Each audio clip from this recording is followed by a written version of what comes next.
گویندگان بی صدا گوش می دهید.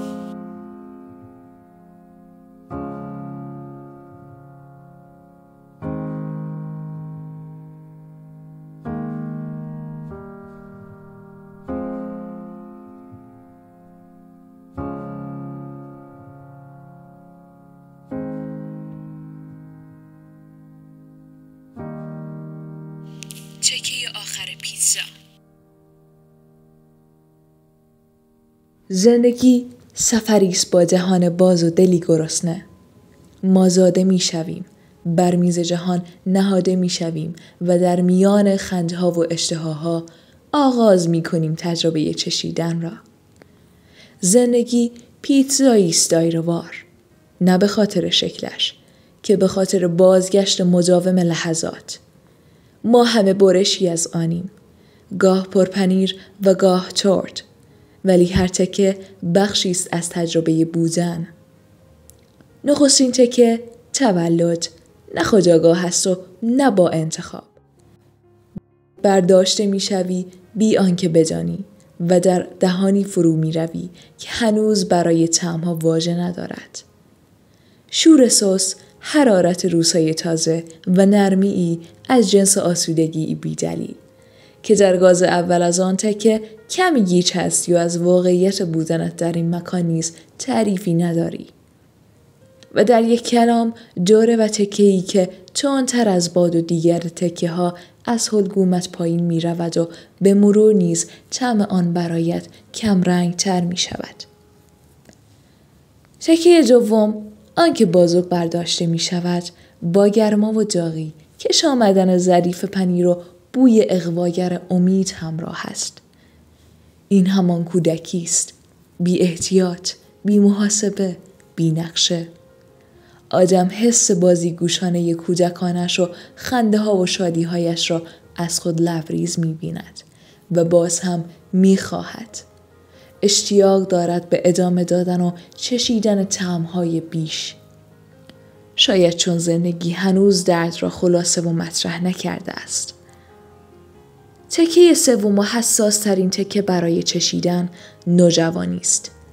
او جایی است میان آتش و آشفتگی، میان گاز زدن و مکث کردن.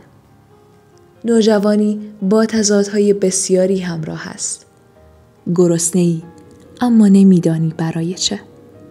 میخوری اما سیر نمیشوی. در این دوره طبیعی است پیش آید که پیتزا از دستت بیفتد و همچنین جای لکه‌اش روی لباست ماندگار بماند و تو با خودت فکر کنی خراب شد، همه چیز خراب شد.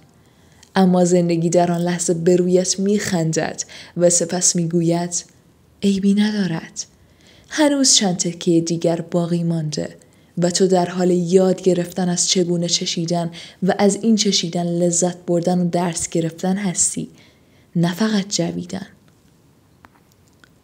تکه چهارم جوانی است.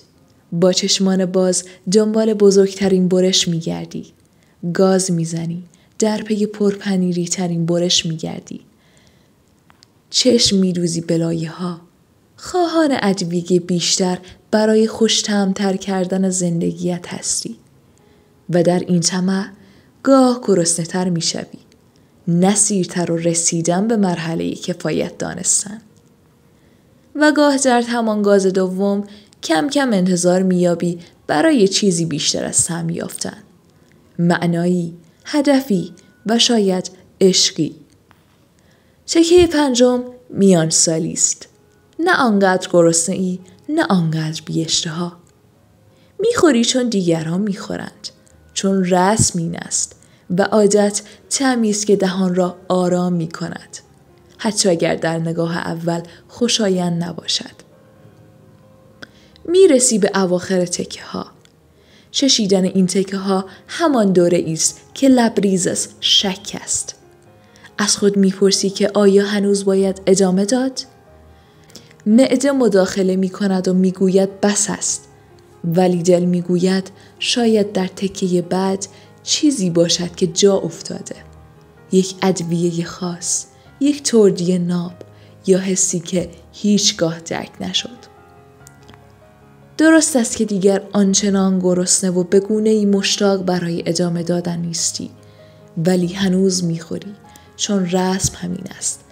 روزمرگی را به اسم وظیفه میبری و گاهی حتی پیش می آید تا دلت برای برگشتن به تجربه تکه‌های اول بتپد و یک دور هم برای آن دلتنگی کنی. و اما تکه آخر، آه از تکه آخر، همیشه مانده، همیشه نگاهش می کنند، نه از گرسنگی که از تردید. او استعاره است از پایان، از سالهای پیری، از لحظه های تأمل، از آخرین روزی که آفتاب دیگر چشم را نمی زند، فقط آرام و زیبا می تابد. زندگی همین است. همیشه خیال می کنی هنوز وقت است. برای گفتن، برای رفتن، برای بخشیدن. اما ناگهان می بینی آخرین چکه در بشقاب مانده و تو دیگر جایی برای خوردن نداری. میبایست این گونه گفت که تکه آخرین فرصت لمس زندگی است، نه از سر گرسنگی که برای بدرود گفتن با احترام. او تکه است که اگر نگیریش چیزی در درونت ناتمام باقی میماند. زندگی را گرچه تکه تکه اما عاشقانه بخور، نه به طمع سیر شدن که به شوق چشیدن. راز زندگی همینجاست و تماما همین را به ما می آموزد. شجاعت به دست آوردن برای تکه آخر را بی هیچ ترسی برداشتن و چشیدن. برای دانستن و آگاه شدن از آن که پایان هم طعم مخصوص به خود را دارد و اگر نباشد سفر ناقص است.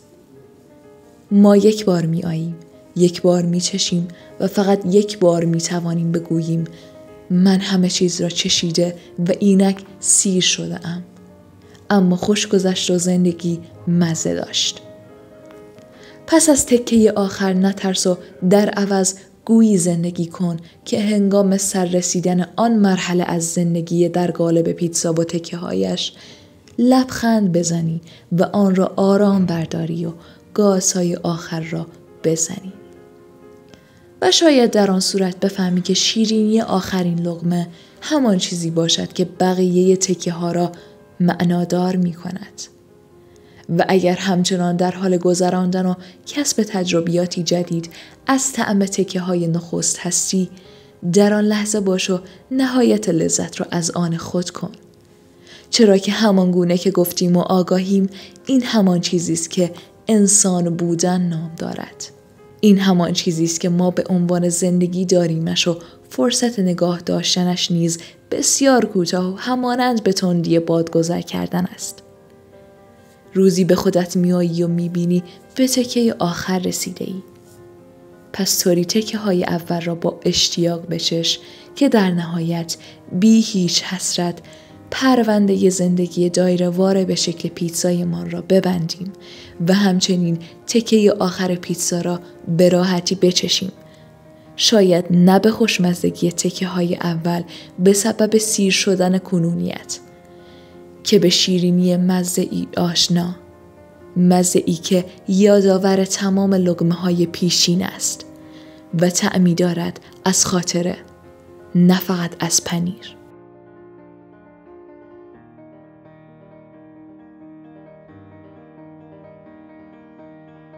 آغاز می کنم این نوشته را با ویوا لا ویتزا، معنی است زنده باد زندگی.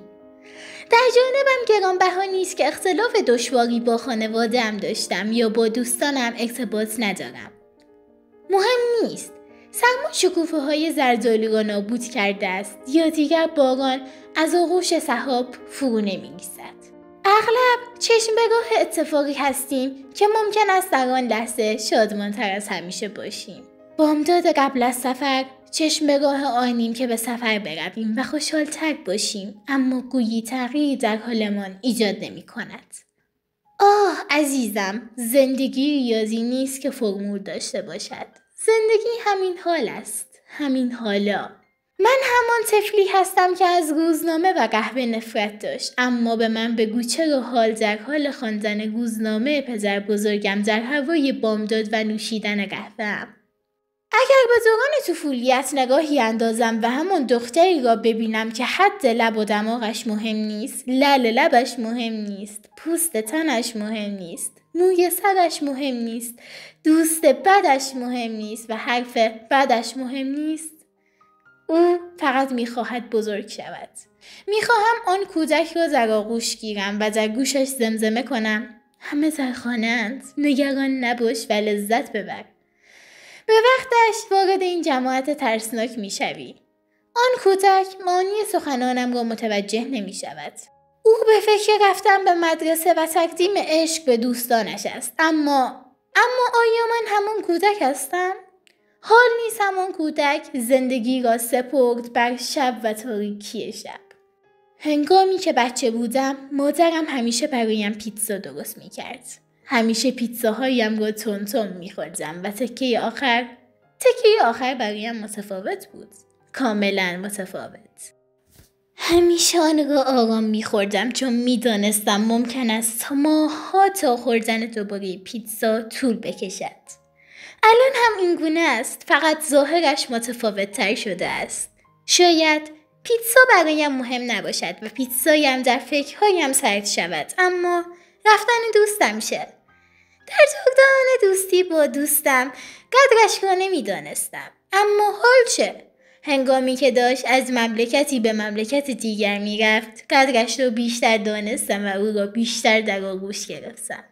و در نهایت عزیزم، زندگی ارزشش را دارد، همان است که میخواهی. پس خود را ناآرام نکن و بدان ارزشش را دارد و خواهد داشت.